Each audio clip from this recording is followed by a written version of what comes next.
This is the California Liberty Project podcast.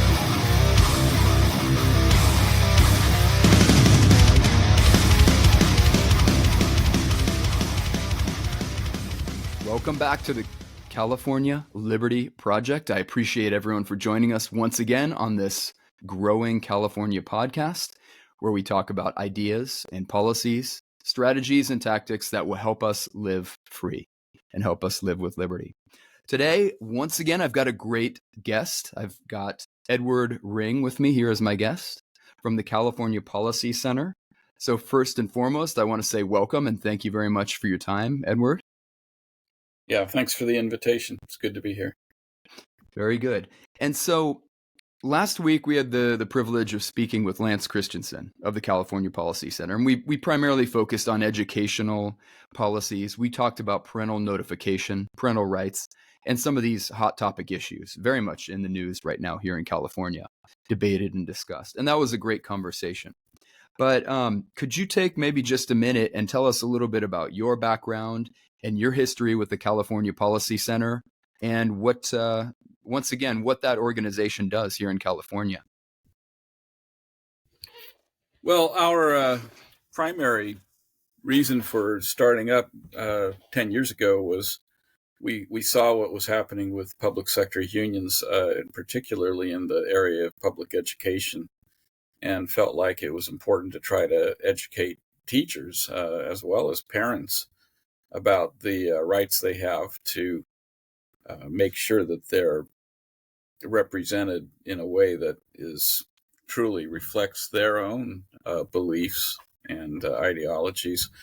The teachers union in California tends to be, and I don't think I'm overstating this to say they're extremely left-wing, and they're bringing that to the classrooms. So I think that's remained the priority for the California Policy Center from the beginning, and still is.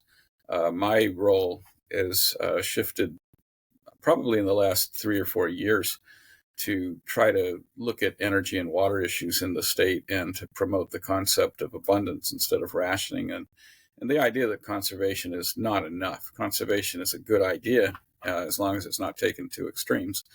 And I think we've done a lot of that, done a lot of good work, but now it's time to look at the supply side and not just demand management. So I've been focused on that as sort of a sub-project of the center. Yeah, and I think you brought up a really good point. I love the phrase abundance. Here in California, we are blessed with so much in terms of natural beauty, natural resources, mineral resources, and then, of course, human capital, human ingenuity. We truly are a land of abundance. I mean, I don't want to sound too cliche. I don't want to sound corny, but we have a lot of blessings here in the state. And just the fact that we have the challenges that we do, I think, says a lot. And that'll be our conversation here, I think, revolving around these challenges and what can be done. So let me set the stage, if I may, with some of these challenges. Here in our state, the Golden State, we have homelessness. We've got water mismanagement, as I would characterize it. We have energy scarcity with rolling, brownouts or blackouts, it seems now, every summer. We've got rising crime, of course, and this is not just anecdotal, rising auto theft, rising petty crime, burglary, on many different fronts. Yeah, I think even violent crime. And then, of course, we have a famously exploding cost of living. Housing costs have not quite abated. They might be leveling off a little bit, or at least their rate of increase is not increasing anymore. But given all these major problems, including energy and water, really putting those back at the forefront, let me ask you very broadly, is this all necessary? And what, in your opinion, are most pressing crises that need to be dealt with? Well, almost none of it is necessary, and all of it is connected. When you talk about the cost of living, you have to look at what's gone on with environmentalist policies sort of taken to impractical levels, because that's created the scarcity that we have with energy, water, and land. Land is very available. There's lots of land in California. I mean, I could go into those numbers if we want to focus on that in this conversation, but there's no shortage of land for housing. There shouldn't be any shortage of lumber or other building materials. And we could talk about forestry a little bit more in this conversation as well, because that's very connected and very fundamental to some of the problems we're having in California. And water and energy, as you say, are also scarce. And when you make all of these things, these essentials, scarce, what you end up with is a higher cost of living. So you have to start with the cause, which is taking environmentalism to impractical extremes, and the consequences, which is every essential we've got costs too much, is artificially inflated. And until you fix that, until you recognize the cause and try to address all of these various essentials and change the policies that are making all of them scarce, you're going to have a high cost of living. You're going to have a state where people can't afford to live. And that's where we find ourselves, literally and figuratively. Let me ask you then for some specifics. As far as your knowledge on land, what are some of these land use policies that are contributing to the high cost of real estate and housing and land in general here in the state? Well, it's been going on for a long time. In the early days of this sort of movement, there were what we called green belts that environmentalist organizations were pushing for around cities. I remember going to a meeting in the 1990s. I was just trying to get more active in the community. I was, just kind of getting started in the working world and wanted to make a contribution. And I joined the Greenbelt Alliance in the Silicon Valley. And I went to the first meeting, and they were ticking through all of the development projects that they were opposing. And all of a sudden, it kind of dawned on me, they're against every project, everywhere. It doesn't matter what it is. It could be farmland or hillsides or cattle ranches or wasteland or alleged wetlands. Some of these lands need to be protected. We want to keep our best farmland as farmland. We want to keep our most sensitive wilderness areas as wilderness areas. But California has, it's a 163,000 mile state with 8,000 miles that's urbanized. That's all, 5%. Right. And I love bringing up these numbers because I feel repetitious stating them all the time, but everybody needs to understand this. You could get 10 million people in California onto homes in 4-person households on quarter-acre lots, which is a big lot. And, that nowadays, that's a big lot for a subdivision. Sure. Quarter acre. And 10, 11,000 square feet. Yeah. Yeah. And you could do that, and you could have an equal amount of land set aside for roads and schools and parks and retail and commercial and so forth. And you'd only use up 2,000 additional square miles. So you'd go from about 5% urbanized to 6.2% urbanized, which is not a very big percentage increase. And you would add 10 million people to our population, all of them living in these so-called sprawling suburbs. And when you think about what land is out there, we have 25,000 square miles of cattle ranching in California, for example. We have 16,000 square miles of farmland in California. And you don't have to use the farmland, but you could potentially use some of the ranch land, or you could use some of the other 140,000 square miles that I didn't cover in that. So there's all kinds of room for homes. But the mantra has been, we have to preserve the footprint of existing cities. We have to keep all development within that geographic footprint through infill. And what you have with infill is higher costs. You have to go in and retrofit the energy and water and utility waste management infrastructure to accommodate a higher density. If you're building things that are more than 2 or 3 stories, the cost per square foot, the construction cost goes way up. So, it's an economic price you're paying. It's a quality of life price you're paying, because most people, if they can afford to, and if they want to have a family, they want to have a house with a yard. One of the problems with home prices in California is just the price of building materials. And one of the biggest factors there is the cost of lumber. And California's timber industry has been reduced to 1/4 of the size it was just as recently as the early 1990s, they've gone from 6 billion board feet per year harvest down to about 1.5 billion board feet. And so we're finding ourselves in a position of having to import lumber from British Columbia or even from overseas, as well as from some other states. But the cost of lumber is a huge factor, and it's also the reason we're having super fires, because the density Right. of California's forests is, and this is well documented. It depends, of course, on what the terrain is, the particular climate zone, and the type of trees, but it's between 3 to 10 times the tree density that we've had normally occurring for the last 20 million years in California. And that's just in the last 10, 20, 30 years. Because as soon as they stopped cutting down trees to match the natural regrowth of the forest, they didn't stop suppressing fires. And we ended up, they also made it very difficult through environmentalist regulations to do any thinning, any controlled burns, and so, or any grazing. So we've ended up Right. with forests that are tinderboxes.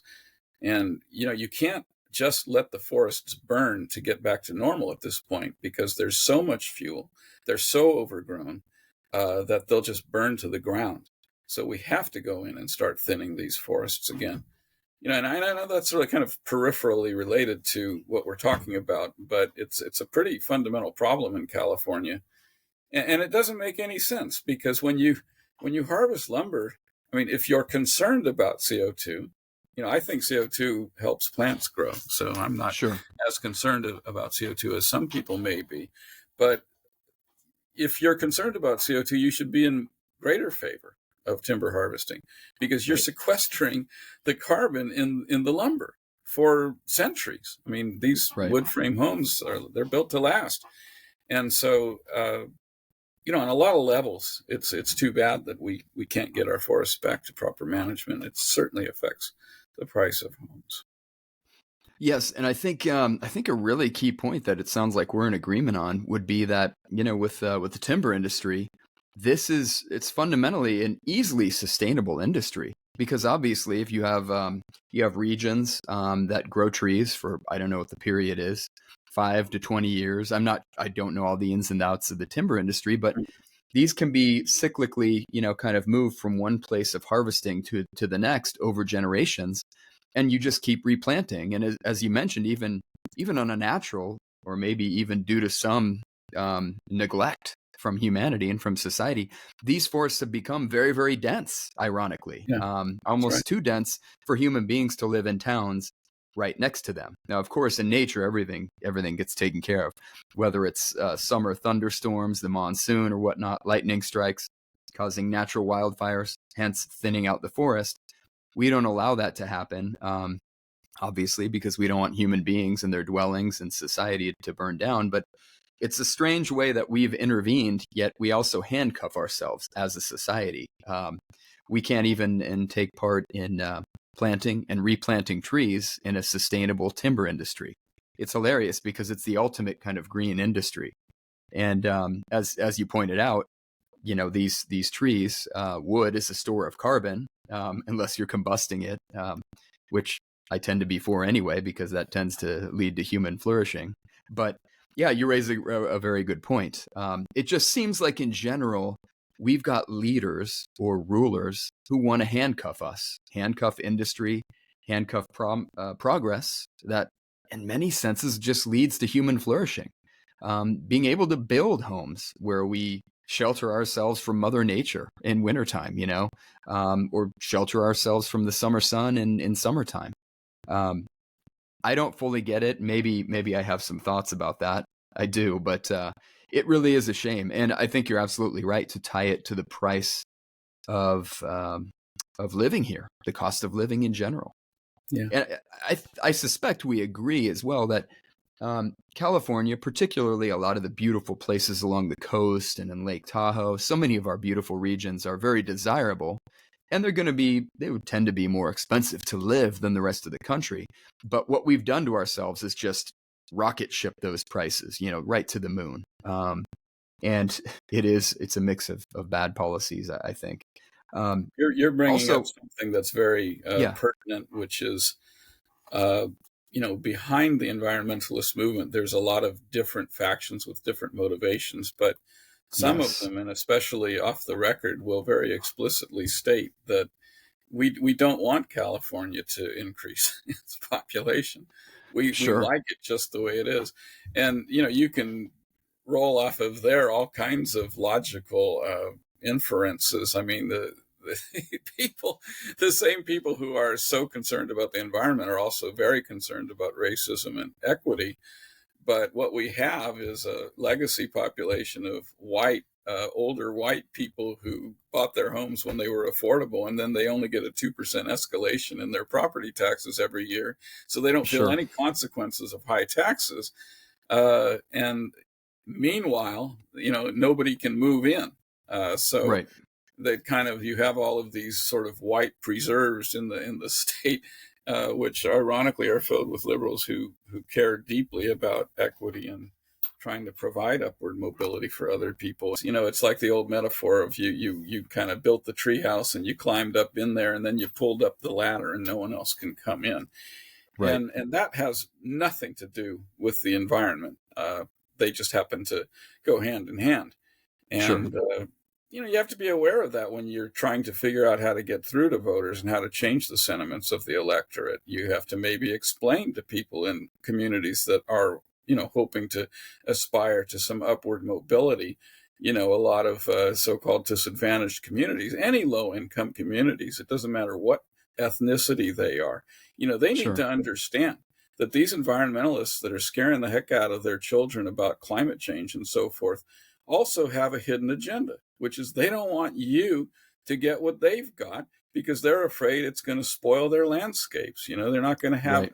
open fields next to their plush subdivisions anymore. They'll have more houses, and they don't want that. And that's perhaps part of the reason they're trying to scare you so much and make you vote for things that are against your self-interests. Right. Yeah, and that's definitely one of the underlying and kind of through-going themes that I see on the degrowth, anti-industrial left. It just happens to be that all of their policies seem to want a reduction in human population. And I'm not claiming genocide. I'm not claiming anything like that or murder. But I'm just saying they want to see fewer humans, that they favor nature over humanity, generally speaking. They don't care about lifting up the lives of the lower classes or the working classes, so to speak, terms that they would use. I don't typically speak in class language or Marxian language. No, but But you can just talk about low income and high income. sure, lower That's income, higher, yeah. exactly. And they purport to care about those people quite a bit, which would be, Yeah. that's noble. That's a great sentiment, as you had pointed out. But then all the policies, the through-going line here is that they make it more difficult for humans to live and to flourish and to have children and grandchildren living in the state. And it's just classic. You see examples of this all over the state. I'm thinking about like Santa Barbara. You talk about like setting up a little slice of heaven, and then trying to keep everyone out or trying to prevent policies that would allow more Californians in. Think Hmm. about the Santa Barbara Channel and offshore there. It's an extremely rich petroleum and oil basin. The Chumash people, the native people, appreciated that wonderful resource, Right. where it seeps out of the Monterey Formation. They would They use it. used Yeah. they used it for their civilization. They used it for their boats, for their homes and whatnot. They didn't see it as toxic. But now Yeah, and now that it's seen we as are jumping poisonous, around or a little, but yeah, it's some you kind of could toxin, and it needs to be shut down. We can't have oil production out here in this natural basin where literally the oil seeps out of the rocks on the beach. Mhm. It's incredible, and that's just one small example of rich, mostly white liberals saying, we've got ours, but we're going to make it harder for you guys to get yours, whether that's housing, Yeah. energy, transportation, or what have you. And they'll Go ahead. justify that by, this is sort of the other agenda, which you just started to talk about behind environmentalism, which is they've decided that a middle class lifestyle for everyone in America, much less everyone in the entire, aspiring nations of the world, is unsustainable. They've decided that that's simply not something that's possible, and therefore we have to figure out how to cram down and reduce the consumption and lifestyles of everybody. And it's interesting, though, that it doesn't apply to them.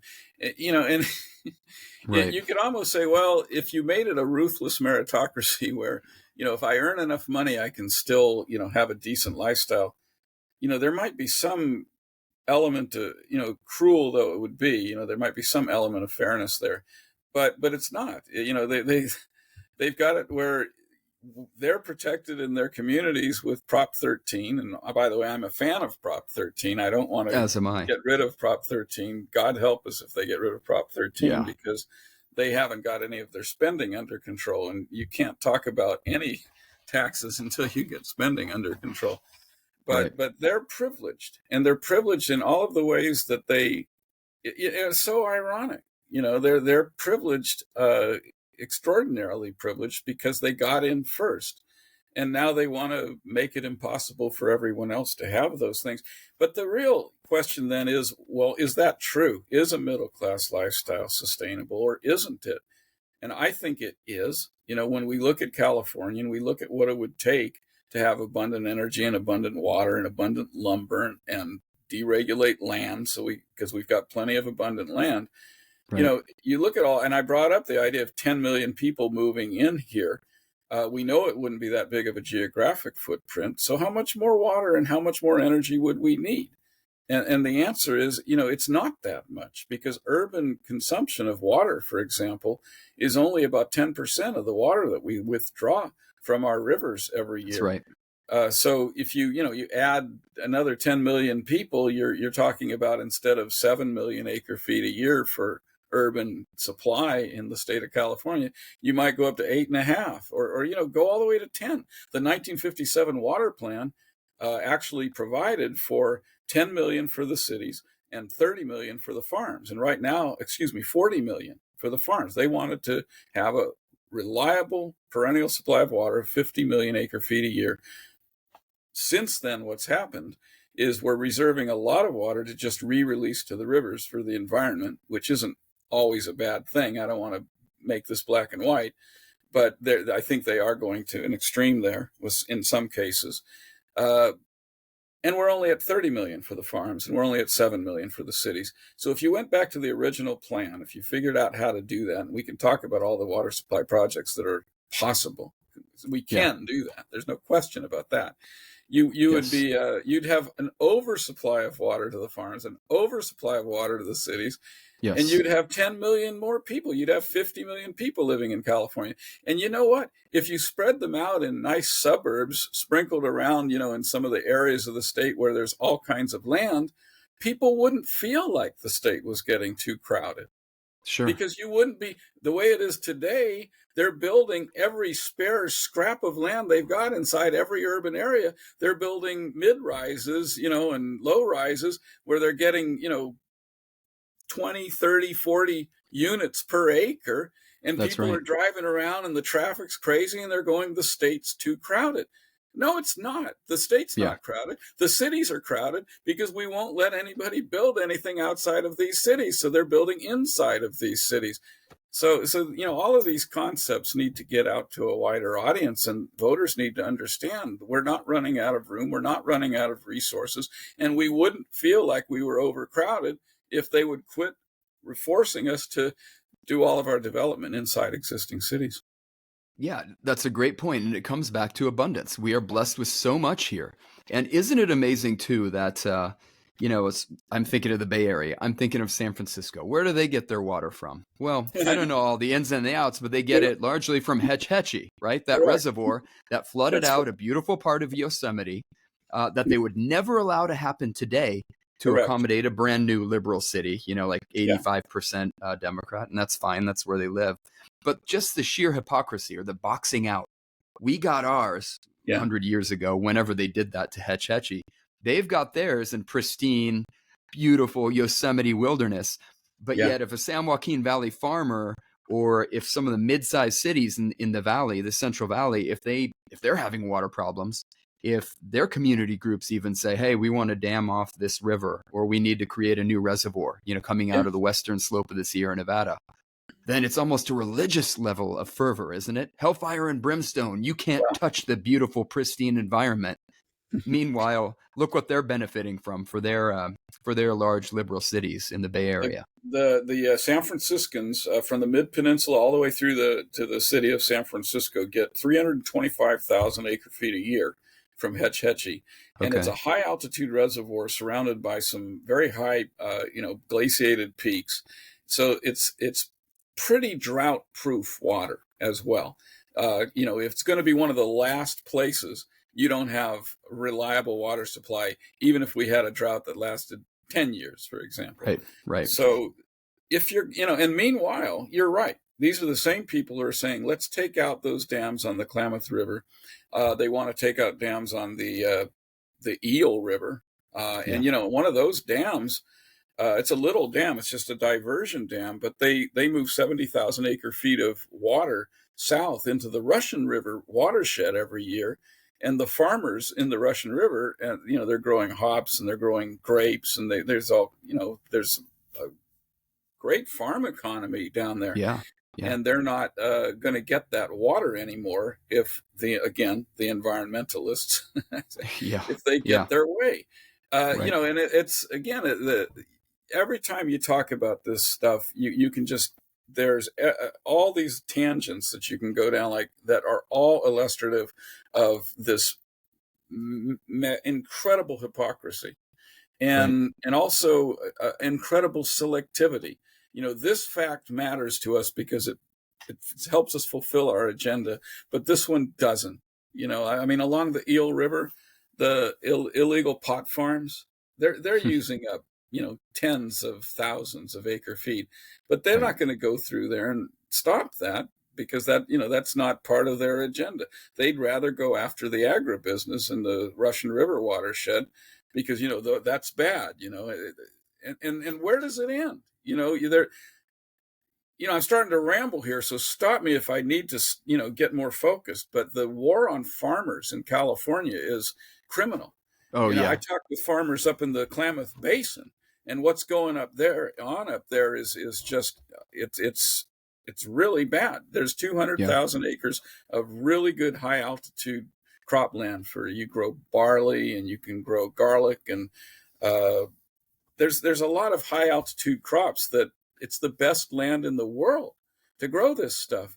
Meanwhile, they're they're saying that the water has to go down the Klamath River.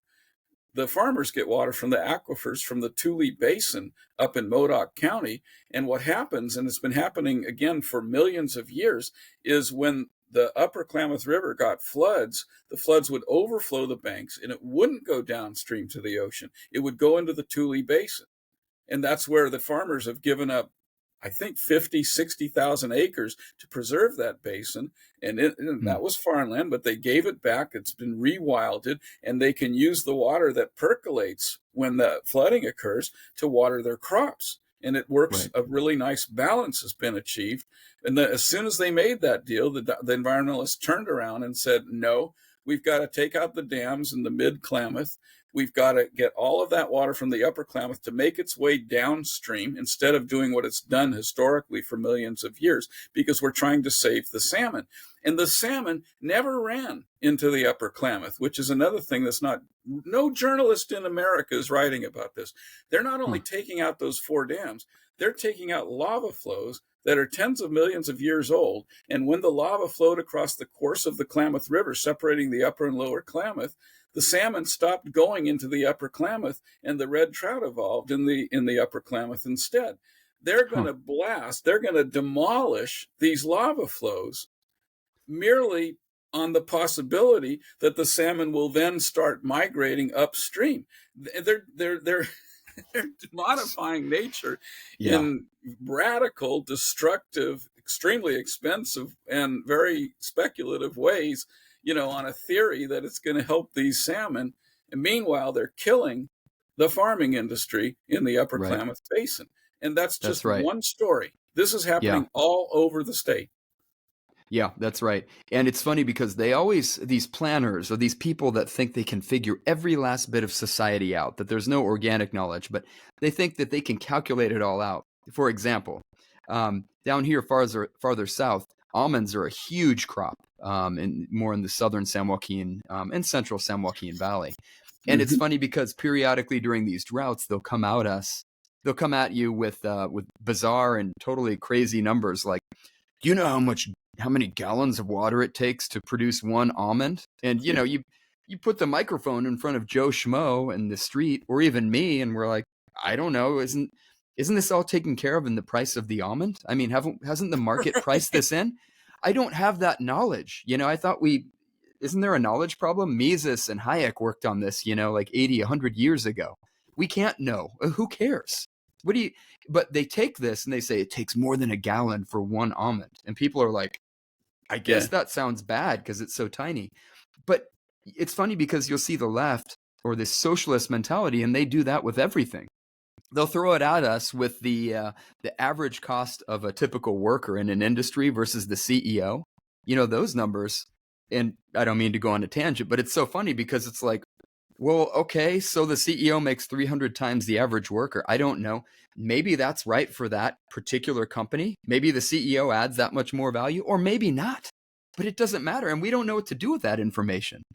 So it's so funny when the economic planners in society come at us with these esoteric facts and figures. And yet they're still the same people who are going to tell us, you can't put in that dam or we're going to blow up that lava flow. So because we're salmon experts all of a sudden, and the salmon need to rejoin their brethren or go spawn upstream or whatever it is.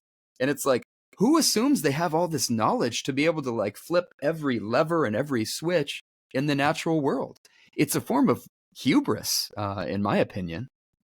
Well, it is. And, you're bringing up something that's really might be interesting to discuss, when you talk about the economic models, because in California in the 1950s, this was right after the war. I think there was a lot more of a corporate and government sort of consensus about, they were more civic minded, I think, back then, and they didn't have to contend with a out of control environmentalist movement or an out of control trial lawyer bar that litigates everything. So they were able to plan, and they were able to build in a cost effective way that we've completely lost. We don't have the ability to build things cost effectively anymore. But in the early water plan and the transportation planning and energy planning as well, the state of California recognized something, which is, if you don't have some of the capital costs for enabling infrastructure funded by general taxes, then the people who use those resources can't afford to operate. Now, and I'll give you a modern example. If you are charging more than $500 or $600 an acre foot for water for a farmer, the guys that are growing the high value nuts are going to go, okay, and they'll pay it because they can make a profit. Right. At that price for water, but you're going to lose all your row crops, and you won't have any more tomatoes, for example. So you have to ask the question, and this is where libertarians, I've actually managed to convince some libertarians that there are times when you have to have government helping to subsidize the capital investments and nothing else, just the capital investments for infrastructure. Because once you concede that point, you go, well, yeah, maybe we need to have the government help pay for a dam because the dam will cost too much otherwise, and we won't be able to grow tomatoes anymore, for example. Or ratepayers in the cities will not be able to afford their water bill anymore. So just pay for the construction cost and then walk away. Because once you acknowledge that, though, you go into the weeds. But these are really important weeds because, for example, I don't think they should be subsidizing renewable energy because it's never going to be cost effective. Whereas if they would go out there and subsidize, bring San Onofre back. Let's get another 2 gigawatts of nuclear power on the California coast. And by the way, and get rid of the regulatory obstacles. So you're, instead of spending, $10 billion a gigawatt, you're spending $5 billion or $4 billion a gigawatt. Go do that.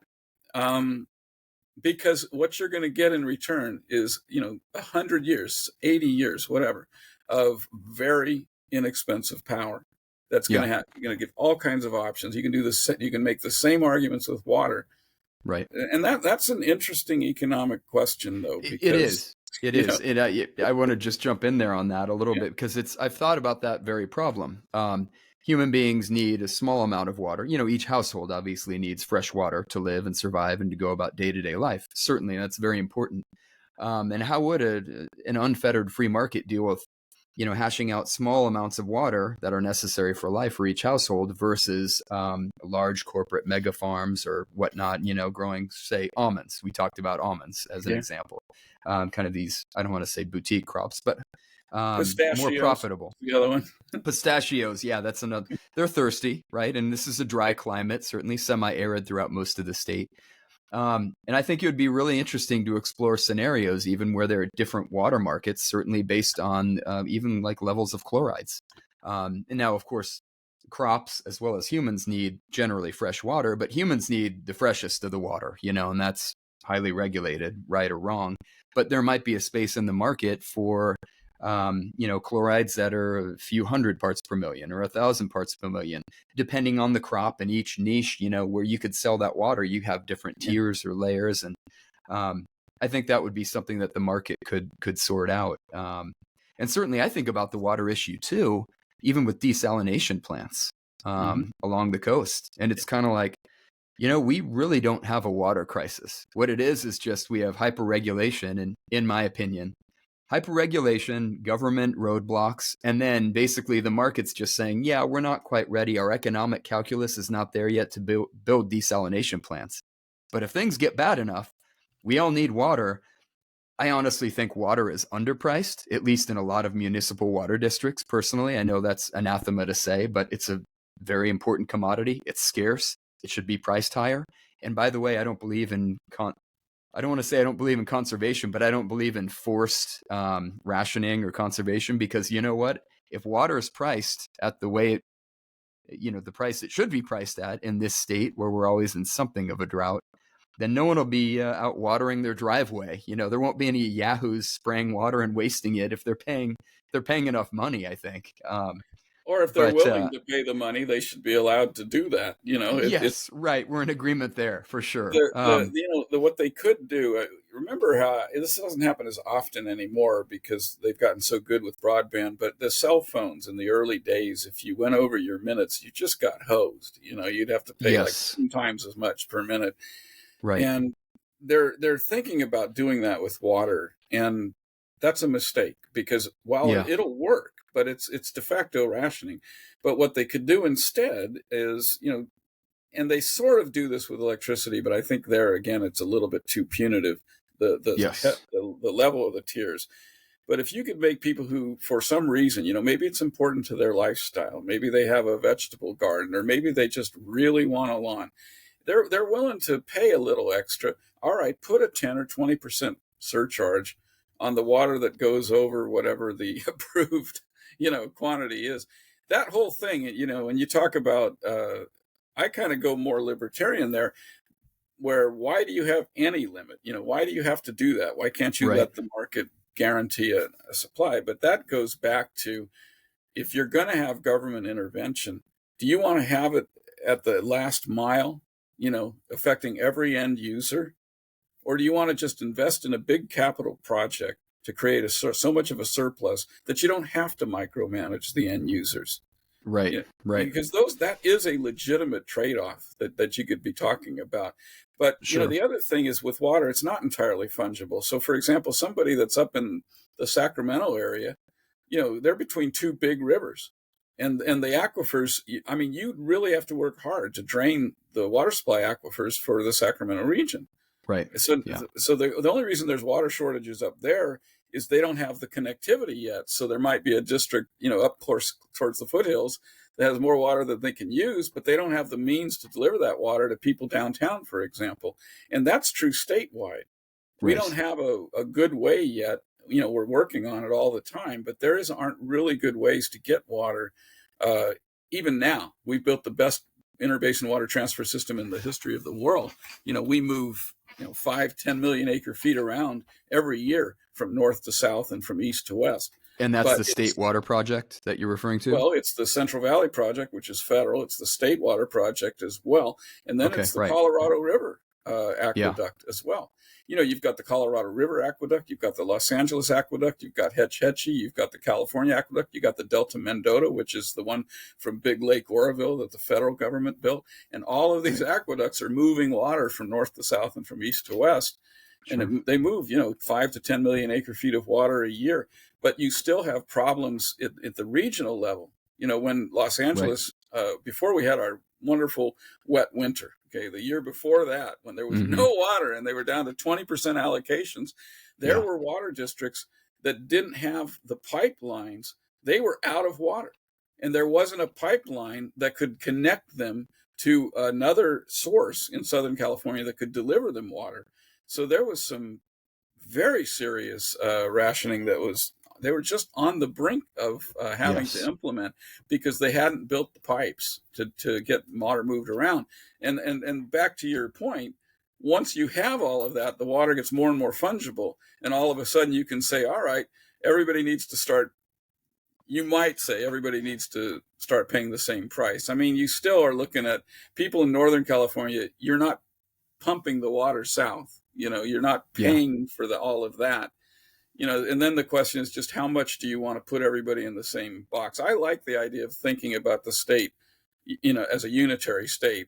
I like that idea, but a lot of Northern Californians would have a huge problem with that. They go, no, we're water rich. We should be our own state. Let's split. Sure. Let's secede from California. So you have to. I'm for that, by the way. There's a lot of regionalism. Well, the state of Jefferson and all of that. Yeah, right. Really quickly, I wanted to cover. No, this is a great discussion on water. The other one that comes up, and we probably don't have enough time to fully dive into it because there's so much hair on this one. Gas prices, oil production in the state, what we're doing to not only oil and gas, the industry, but to the consumer. And then it partly ties in, in general, just with energy, with electrical prices. But right now, Governor Newsom essentially has a war on the oil and gas industry. He's basically said he wants to cease oil production in this state. There have been some different numbers, but there's a lot of legislation that's come out. One of the most notable ones, I think that's very harmful to the industry and to eventually consumers of hydrocarbons, is SB 1137. This is that 3,200-foot setback law, where basically now you cannot have a newly drilled well within 3,200 feet of any kind of dwelling structure, school, house, domicile. Right. And this is not the legal language, but it's something like that. Or it's any business open to the public. Any business. Oh, thank you. Yes. And so what that does, people think that, that just sounds like common sense, right? Because you can't have these dangerous oil and gas fields next to that. It's crazy. People think that the oil and gas fields are only, out in like Taft or in desert parts of the valley or something. That's not the case at all. I think, I certainly know that this is a very oil intensive and oil and gas rich state. We've always had urban production. Look at Los Angeles Field, Long Beach, Ventura, Bakersfield, throughout the southern half of California. For 140 years, there's been oil production right next to towns, cities, within cities. Yeah. And yet, we have essentially just politicians and demagogues playing off the public's ignorance on this issue, basically finding a backdoor way to shut down the oil and gas industry in this state. And prices right now, at the pump, if you look at that end product at the end of the line, as you and I both know, we're way more than $2, probably like $2.50 more per gallon for the average gallon of gas here in California compared to the rest of the state or the nation, other states. It's only going to get worse, right, with these policies. And I've just named one law, SB 1137, which is detrimental, but there are a lot. I mean, basically, CalGEM, the state's regulatory agency, they're just shutting down the industry. What can be done on that front, Edward? Well, there's a lot there. There's a lot there. I mean, California gets 70% of its energy still. If you're looking at all energy, not just electricity generation, but all energy consumption, 70% of it is oil and gas. And, and in spite of all the work we've done, and you've got to remember that hydroelectric and nuclear still cover a lot of that remaining 30%. So we're not going to just get rid of oil and gas. And you're talking about imported oil and gas. We import, I think it's 70% of our oil and 90% of our natural gas is imported. Correct. Now, the thing is, the industry's walking on eggshells right now. And I don't know whether that's the right strategy or not, but they've got a referendum on 1137, as you know, and they have to win. And so they're not going to go out on a limb like I will, for example, and say, CO2 is beneficial for the atmosphere, and let's just get all of the genuine pollution out of our air. Because we should be concerned about that. Everyone, reasonable about this stuff wants to get rid of genuine pollution. CO2 is not, and the Supreme Court in 2010 made a horrible ruling where they defined CO2 as a criteria pollutant, which opened the door for all kinds of litigation and a lot of the problems we're having right now. But the, notwithstanding 1137, and I hope that they can successfully fight it, at some point they have to challenge the fundamental premises, which is that oil and gas is not, if we properly manage it and clean it, it's not a horrible pollutant. Why don't we figure out how to use it incredibly efficiently?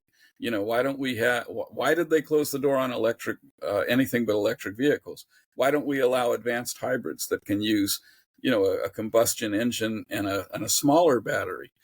So you're not using up all those resources. You're not ruining the roads with the heavy cars. You don't have a lot of pollution coming out of that tiny engine. And we've almost gotten all of the pollution out of these engines anyway. We can go the last mile. But why close the door on that kind of research? One of the problems is the energy companies are fighting each other. The oil and gas companies, especially the natural gas interests, have sort of formed an alliance with the renewables industry because they're betting that they're not going to be able to store enough of the intermittent surplus energy to supply adequate electricity when the sun goes down and the wind's not blowing. They're betting that they're going to continue to need those quick start power plants to fill the gaps, and that's going to keep the natural gas industry alive. And I think that's extremely short-sighted for a lot of reasons, not the least of which is we need to keep our natural gas distribution infrastructure to our homes. What do people do when they shut off the power, the electric power in fire-prone areas for days if they don't even have gas going into their house? So, and there's a lot of reasons why we want to keep natural gas as an active supply of energy. There are new technologies now to build power plants, combined cycle power plants, where they'll get 80% of the energy going in the form of natural gas will come out in the form of electricity. That's tremendous. They're already in the low 60s in terms of efficiency with these combined cycle power plants. We should be continuing to develop that because that's something the rest of the world's going to do. But what the rest of the world isn't going to do are these preposterous schemes like a floating wind turbine that's in 4,000 feet of water, cabled to big concrete pylons in the ocean floor with a high voltage cable dangling from the bottom of this floating turbine 4,000 feet down and then going across the seafloor. And they're going to trench them because the electric fields are dangerous from these high voltage lines. They're going to have to put thousands of these things out in the ocean. These are the same people that won't allow one drilling rig, which, by the way, you don't need them anymore. You can do slant drilling to get into those channels from land. These are incredibly catastrophically destructive schemes. Battery farms, wind turbines floating offshore, hundreds of square miles of utility scale solar panels. These are, just on so many levels, they're environmentally catastrophic. But until the oil and gas industry is willing to say, we don't think there's a climate crisis. We believe we can make this stuff clean enough that it's not going to hurt anybody and it's going to create all kinds of jobs in California and all that. That's the primary argument. And they're afraid to make it. The secondary argument, which they're trying to rely on and hoping it's going to work out, is just we're the most responsible producers on earth. You don't want to bring it in from Ecuador on a or Saudi Arabia belching tanker. Let us do it here. But when you've got guys like Gavin Newsom and every public school teacher, not every one of them, the majority of public school teachers are thoroughly indoctrinated, along with the majority of journalists, to say we're in a climate crisis. The planet is going to die if you don't do everything we say. So we're going to have these hideous turbines killing all the cetaceans, killing all the marine life, killing all the raptors in the air. By the way, all the insect populations are getting killed by these turbines as well. You're going to have to put up with all of these scams, and they're special interest driven boondoggles. They're Sure. scams. They all and make they're money. destructive, and it's impossible for them to ever replace the amount of energy we consume. But if you don't want to do it, you are a denier. You're trying to destroy the planet. That's their argument. And if you're not Right. willing to challenge that primary argument, and all you've got is the secondary arguments, well, we're a little bit cleaner and we have better labor laws and better environmental laws, you might lose. So Yes. I'd roll the dice if I were them and start challenging the science. Yeah, that's right. It's time to fight that fight, because Newsom and his buddies and his acolytes in the legislature, they're not backing down. They're not playing around. They're going to drive us off a cliff. Frankly, some of these nutty, insane policies that we have in California, I'm amazed that the chickens haven't come home to roost yet. The fact that we can be paying $6.50 a gallon when you drive over the state line, and maybe you're paying like $4 or $3.59 or $3.69 a gallon. That's right. To me, it's shocking that people haven't picked up this regressive tax where you're essentially being punished with excise taxes. And somewhere I had it here on my show notes, 58% excise tax, 23% for California's cap and trade program, 23 cents, 18 cents per gallon for California's low carbon fuel program, 2-cent underground storage fee, plus 3.7% in local and state sales taxes. All that adds up to well over $1 a gallon here in California. And that's beside the scarcity and other market factors which make it more expensive. Yeah, On they're top of cramming. They're not letting them expand refinery capacity, and we Correct. have a special blend here. So Yes. there's a demand-driven price increase on top of all of the taxes. Exactly. And I just can't believe that the politicians and demagogues in the state have gotten away with this almost scot-free. It's like when they increase taxes not only at the pump, but they can bump up everything from registration fees. They can bump up other transportation fees. These are extremely regressive. They harm the lowest income Californians, and yet I guess it's mostly Democrats, but our leaders just waltz right on by. They whistle right past the graveyard, and they're seemingly never held to account at the ballot box. I don't quite understand that. But I will say, I know we have to wrap up here, but I'll say Dianne Feinstein, I didn't agree with her on much, needless to say, but she passed away. It was announced she passed away earlier today. And I did find a really a video that I liked, a gratifying old video of her talking maybe a decade ago. I'm not sure when it was. But a group of like bourgeois, probably Bay Area school kids and their teacher came into her office, and they proceeded to start lecturing her about Green New Deal legislation. Well, I think I remember this. Yeah, famous viral video. And someone put it up again today. I reposted it on my social media. And they start getting in her face and start lecturing her. I mean, we're talking like 10, 11-year-old kids. There's a 16-year-old young lady there saying, "We vote for you." And Diane was like, "Well, how old are you?" "Well, I'm 16. "You didn't vote for me." And I think this is, she just started laying them out metaphorically, and Sure. you gotta, she's a Democrat. I disagreed with her on most things, but it's like, at least there was some connection to reality there. Like, you can't come wagging your finger at me for energy policy. This Green New Deal that AOC and her ilk are pushing, it's insane.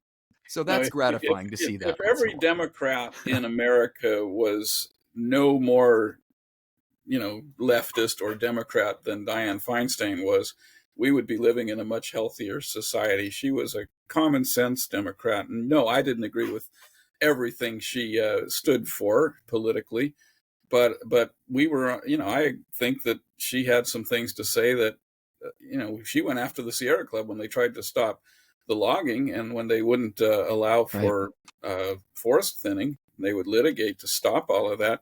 And she went after him, and there were moments like that in her career that, you gotta back her up for doing that. At least she was not the kind of Democrat that I lose sleep over at night. Let's put it that way. Sure. Yeah, that's right. We can agree there. So that much being said, this has been a really good kind of wide-ranging conversation. I'd love to have you back on sometime to dive more into detail on some of these topics because there's a lot here, and obviously there's a lot of specific legislation and policy. If we really wanted to wonk out, there's a lot to it. But Edward, I really appreciate your time and your expertise and joining me on this conversation here today. Um, before we let you go, you're with the California Policy Center, obviously. Should folks go and visit California Policy Center's website? I think it's calpolicycenter.org to find your work, or do you have a website or a Substack that you post your articles to? Well, I write for the California Policy Center, but I'm a freelance writer basically, and there's, Okay. I don't know, half a dozen publications I write for regularly, and quite a few more that'll take something once in a while. So it's all archived on edwardring.com. Everything very I've good. written is archived there, edwardring.com. Cool. edwardring.com.